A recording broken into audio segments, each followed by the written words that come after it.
Hello दोस्त, नमस्ते, प्रणाम। मैं हूँ वंदना दुबे और स्वागत करती हूँ अपने यूट्यूब चैनल पर आप सभी का।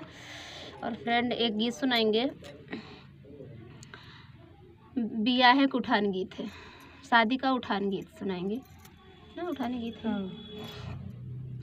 कहे रे सिनोरिया तोरी हरी हरी डाड़िया, अरे हरी हरी डाड़िया, अरे कहे गुना सीताली बयारी रे।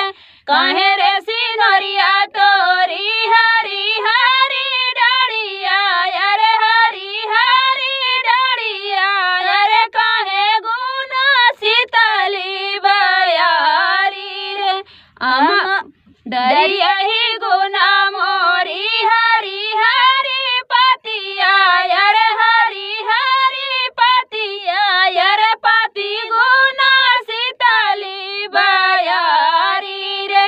डरिया ही गुना मोरी हरी हरी पतिया, यार हरी हरी पतिया, यार पति गुना सीताली बयारी रे। कहे रे दुल्हे तोरी चटकी पगड़िया, यार चटकी पगड़िया, यार के थुआ भी नला तेरो दांत रे। पियर ही गुना मोरी चटकी पगड़िया, यार चटकी पगड़िया, यार मिसिया भी नला मेरो दांत रे।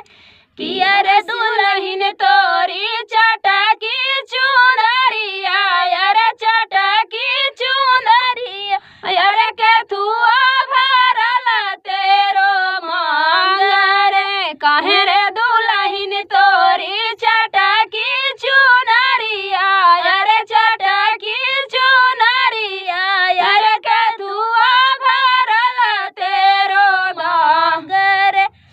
पियर ही गुना मोरी चटकी चुनरिया, यार चटकी चुनरी, अरे सनूरा भरल मेरो मांग रे।